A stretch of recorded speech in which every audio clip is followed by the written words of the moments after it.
ठाकुर जी झूला पर में विराजमान थे। झूला समझते हैं? झूला समझ में आता है? क्या समझ में आता है झूला?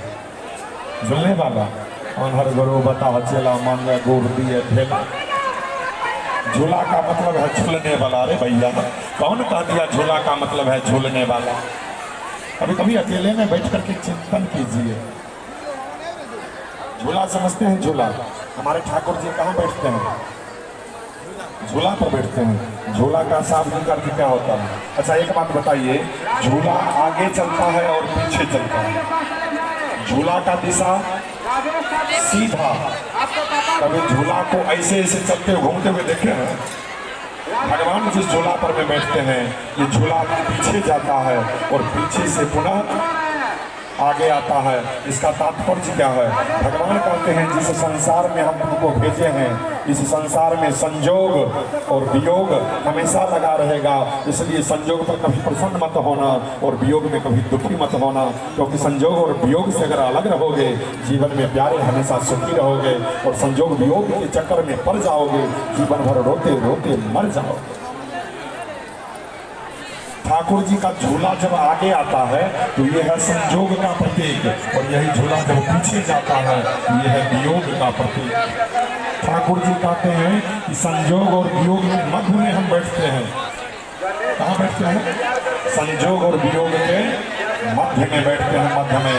इसलिए संजोग को भी छोड़ो वियोग को भी छोड़ो और जहाँ हम हैं वहाँ आ जाओ। ठाकुर जी कहाँ रहते हैं? मध्य में। मध्य में कौन सा मध्य?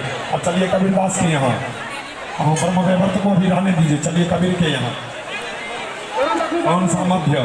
एक दिन कबीरदास जी महाराज कहीं घूमने के लिए जा रहे थे। घूमते घूमते कबीरदास जी क्या देखे? एक बूढ़ी माता वो चक्की चला रही थी। मैया चक्की बुझाई छिया पहले लोग उसी में सब पीसता था। तो एक बूढ़ी माता चक्की चला रहे थे। कबीरदास जी महाराज गए मैया के पास, बैठ करके कबीरदास जी रोने लगे। मैया पूछी बाबा क्यों रो रहे हैं? कबीरदास जी कहते हैं माँ आप जो चक्की चला रही हो इस चक्की को देख करके हम रो रहे हैं।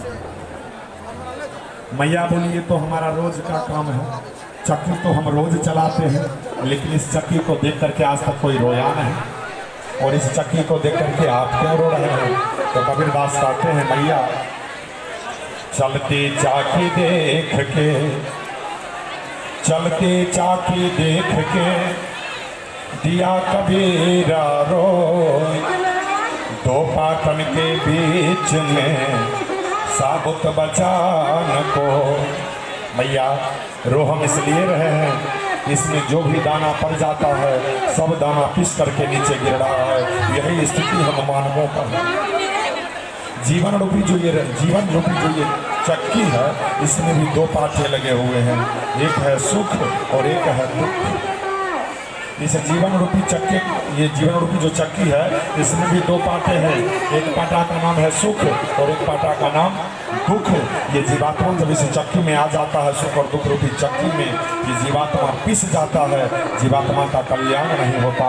यही देख करके हम रो रहे हैं। रोते रोते कबीरदास जी अपने आश्रम में पधारे। आश्रम समझते हैं? आश्रम क्या आश्रम? आज आप व्रत में हैं, 9 दिन से व्रत में हैं, 7 दिन से, इसलिए कमजोर हो गए। व्रत के उपरांत खूब बैठ करके मलपुआ और रबड़ी सटकाइएगा सब। आश्रम जहाँ जा करके आप श्रम रहित हो जाते हैं उसका नाम आश्रम। जहाँ जा करके आप श्रम रहित हो जाते हैं। कबीरदास जी आए अपने आश्रम तो इनका एक चेलवा था, चेला का नाम था कमाल। कमाल देखा गुरुजी को रोते हुए। कमाल कहा गुरुजी क्यों रो रहे हैं? कबीरदास कहते हैं चेला आज जो हम देखे हो उसी चीज को देख करके हमको आज रोना। चेला पूछा क्या देख लिए गुरुदेव? गुरुजी कहते हैं कि चलती चाकी देख के दिया कबीरा रोए, दो पाटन के बीच में साबुत बचान को। चलवा का चल करके हमको भी दिखाइए ये चक्की है कहाँ? कबीरदास चेला को लेकर के बूढ़ी माता के पास पहुंचे। मैया राधे राधे, ये हमारा चेला है। मैया बोली अभी क्या लेना है? चलवा कहा थोड़ा चक्की चलाइए, हम भी देखते हैं। तो दादी चक्की चलाने लगी। तो कमाल कहते हैं कि इसमें थोड़ा सा दाल डालिए। दाल को डाला गया, मैया चक्की चलाने लगी। चक्की से दाल पीस पीस करके नीचे गिरने लगा। कमाल कहा हो गया गुरुदेव? बोले हाँ हो तो गया। कहते एक मिनट रुक जाइए। कमाल क्या किए, उस चक्की से एक चक्की को उठा करके अलग कर दिए। उस चक्की का जो कील होता है बीच में, उस कील के पास 2-4 दाना पड़ा हुआ था। कमाल कहा गुरुदेव कुछ समझ में आया? गुरुजी बोले ना, चलती चाकी देख के दिया कमाल ठठाए, कील सहारे जो रहे बाल न बाका जाए। गुरुदेव चलती चाकी देख के दिया कमाल ठठाए, कील सहारे जो रहे बाल न बाका जाए। गुरुदेव दाल में पड़ता जरूर है, लेकिन वही दाल पिसाता है जो चक्की के बीच में आ जाता है। और इसी में जो दाल घूम करके कील के पास पहुंच जाता है। 1000 बार भी चक्की घुमाइएगा लेकिन उस दाल का कुछ बनने बिगड़ने वाला। इसलिए जीवन में न सुख आपका कुछ बिगाड़ पाएगा, न दुख आपका कुछ बिगाड़ पाएगा। कब? जब आप भगवान रूपी कील के श्री चरण में पहुंच जाइएगा तब।